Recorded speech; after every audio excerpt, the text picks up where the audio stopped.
All right, here he is.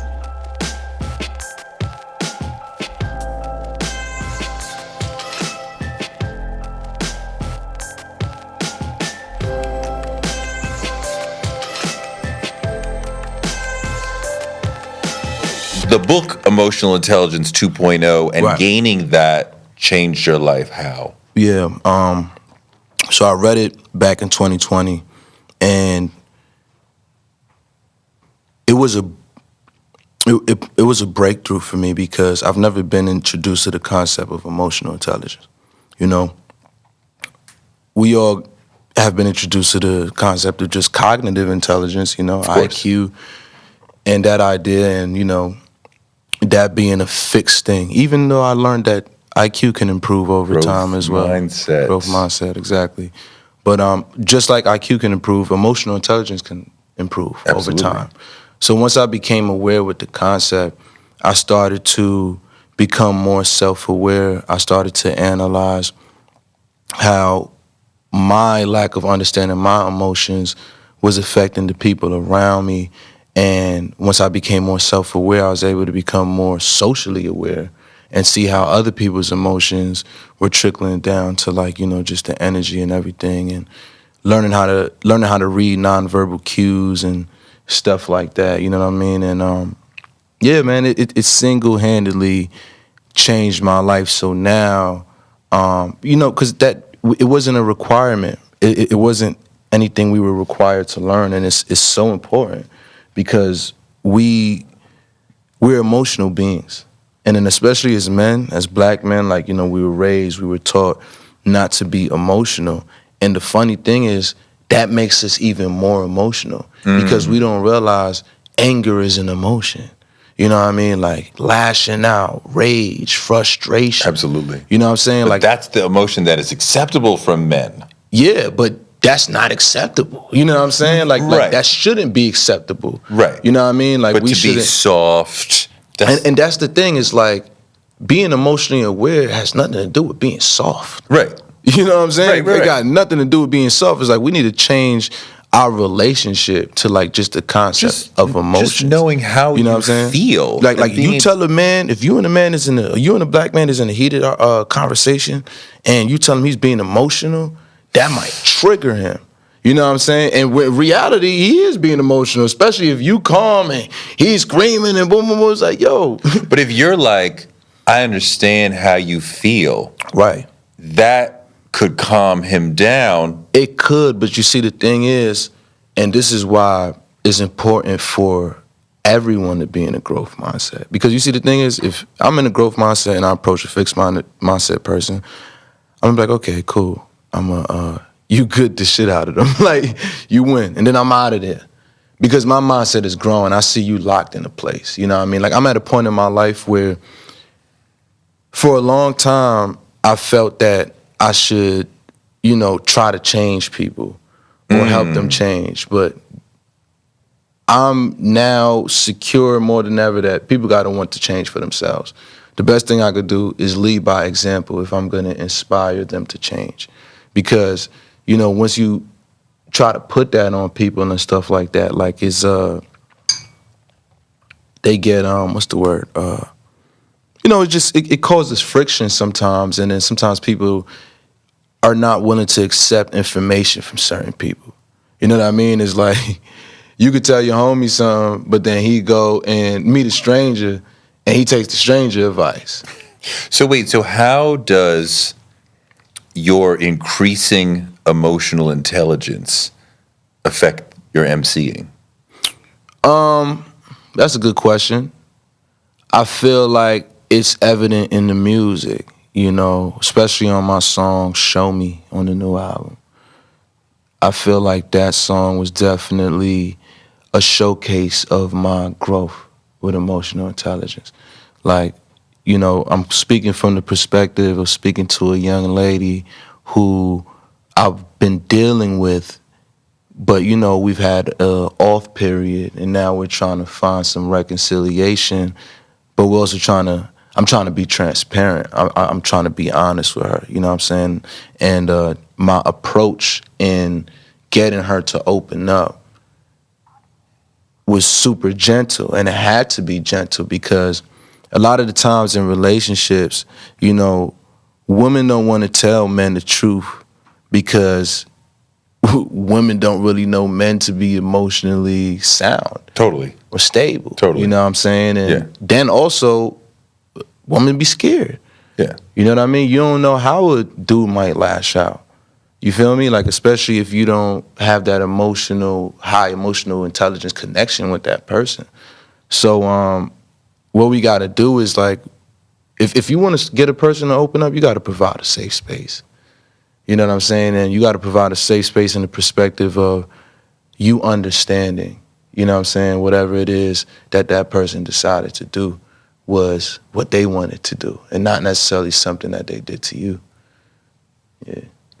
I loved earlier when you talked about being a self-improvement junkie. Yeah. I think about it a lot as well, about what can I do to get a little bit better, 1% better every day, this sort of thing. So what are you doing to improve yourself all the time? So, all right, there's certain things that are part of my routine. And when I'm in that routine, like, it's just clockwork. I'm just getting in bed every day. Like, waking up early. Like when? Like, for me, 7 to 9 a.m. Okay. It's a good window for me. Okay. Wake up 7 to 9 a.m. That's early for me. That's good. You know what I'm saying? Some people might. I know, not but that I don't early. care because I was an afternoon lark. Okay. You know what I mean? I'm not mad at So you. 7 to 9 a.m. is a big accomplishment for I'm me. not mad at you. You feel me? Like, yeah, like, listen, to the 4 a.m. to 6 a.m. crew, shout out to y'all. You know what I mean? I'll be there soon. Before I had kids, there used to be this ad where they said, Tim Duncan gets up first thing every morning and watch the 10 a.m. Sports Center. And it took me a very long time to understand what's the joke. Because I got up first thing in the morning and watched the 10 a.m. Sports Center. Yeah. And after a while, like, oh, most people don't wake, like, that's late for that's most late. people. Yeah, and you stay up late, wake up at 10, like, first thing in the morning, I'm ready to go. Sports Like, Center, yeah, right. That's mad late. That's kind of funny. So anyway, you were saying, But yeah, in wake addition up to that, early. waking up early. So there's a quote that I live by. Early to bed, early to rise, makes a man young, wealthy, and wise. It's Benjamin Franklin. So that's something I live by. My dad used to say that. Yeah.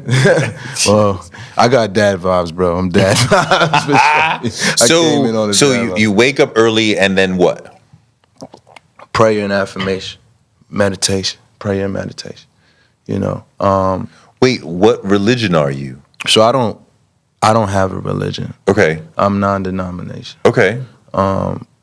You know, my belief is that there's a all powerful source. You know what I mean? There's a higher power. There's a higher energy, without a doubt.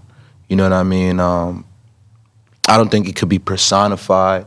Right. I don't think it could be, simplified. Right. And I pray to that. You know what I mean? I express my gratitude to the all. You know what I'm saying? Like, everything. Mother Nature, the earth, the wind, the energy, it all. You know what I'm saying? Whatever is that higher power, because this shit is all connected. You know what I'm saying? I guess my beliefs is a little bit agnostic, but I've always resonated with Islam, though. Okay. Yeah, I've always resonated with Islam. So you pray, little meditation. Mm-hmm. What else? Eat breakfast, most important meal of the day. You know what I'm saying? I get a meal, probably watch a podcast or some type of informational video, and I head to the gym. Physical training is very important. You got to get the blood flowing. Without movement, like, you'd be so surprised how much movement improves workflow. Mm-hmm. And, just your cognitive intelligence, you know what I'm saying? Brain flow all around. You got to get that movement, got to get that oxygen to your brain. So I do that.